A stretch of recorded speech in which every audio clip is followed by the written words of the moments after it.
Ang atong lesson karon is flowchart. Ang flowchart is a visual diagram nga naga-illustrate og steps, sequence, proseso, sistema, ug algorithm. Ang flowchart ginagamit sa pag-document, study, sa pagplan, sa pag-improve ug sa pag-communicate og mga complex nga proseso para sa klaro ug easy to understand na manner. Ang flowchart usually ginagamit sa mga negosyo, engineering, computer science, information technology, ug sa mga project and task management. Ang benefits sa grupo, sa kumpanya or organization nga mogamit og flowchart kay naay visual clarity. Ang flowchart naay visual representation para sa komplikado nga proseso ug dali sa ilaha masabtan ug sundon ang flow o ang plano based sa flowchart. Ma-improve pud ang communication kay ang flowchart naa siya'y klaro nga pag-facilitate og communication process across sa tanang team nga involved sa project o sa task.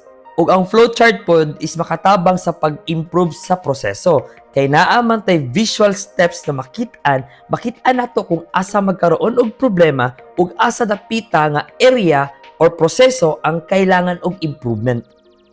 Naay upat ka common nga types sa flowchart. Una, basic flowcharts. I-illustrate lang niya ang simple nga proseso in the linear sequence of steps from start to end nga process. Kaduha, decision flowcharts. Naay decision points or decision making nga mahitabo sa proseso ug bawat decision naay alternative paths nga proseso nga specific sa decision nga gipili. Ang katulo, swim lane flowcharts. Kani naga-assign na siya og responsibility sa bawat steps or proseso nga mahitabo sa bawat individual, grupo or departamento sa kumpanya. Ang pang-upat, programming flowcharts. Kani karon gina-represent niya ang algorithm ug ang code execution flow.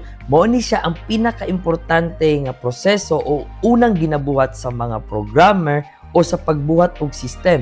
Kay dira makit-an kung unsa mga system features o unsa ang mga code nga kailangan, unsa nga mga proseso ang kailangan para mabuhat ang imuhang application or website.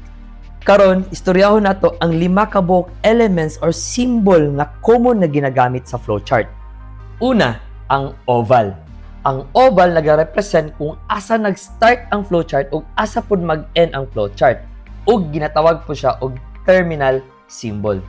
Kaduha, parallelogram.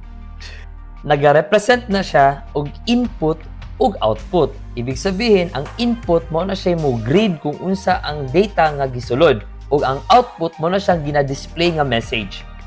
Katulo, rectangle. Ang rectangle ay nagrepresent siya sa proseso. Dira na ito makit-an kung unsang proseso ang mabuhat dira nga parts sa flowchart. Dira po makit-an nato kung unsang algorithm ang gibuhat ug dira po na ito makit-an kung unsang nga calculation ang na-execute nga formula. Kaopat, diamond. Ang diamond symbols is naga-indicate na siya og decision making. Ibig sabihin, kung muagi sa diamond ang isa ka proseso, na decision making nga buhaton. Usually, ang answer ana is true or false, yes or no. Ug bawat decision is naay equivalent na alternative path or proseso. Panglima, arrow. Ang arrow is a line connector nga nagapakita kung unsa ang relasyon sa mga shape nga nakakonect sa isa't isa para dili mawala sa proseso. Sundon jud nimo ang arrow kung asa naka-point para kabalo ka kung unsa ang next steps of process. Sunod content, panikamutan ako nga makabuhat ta og anang programming activities nga naay involvement sa flowchart, pseudocode, and actual coding jud niya. I-share po ninyo para daghan tag viewers or ma-share atong knowledge. Unta di na magsakit inyong ulo sa flowchart. Ang teknolohiya atong kaagapay mag-amping sa bantay sa lakay.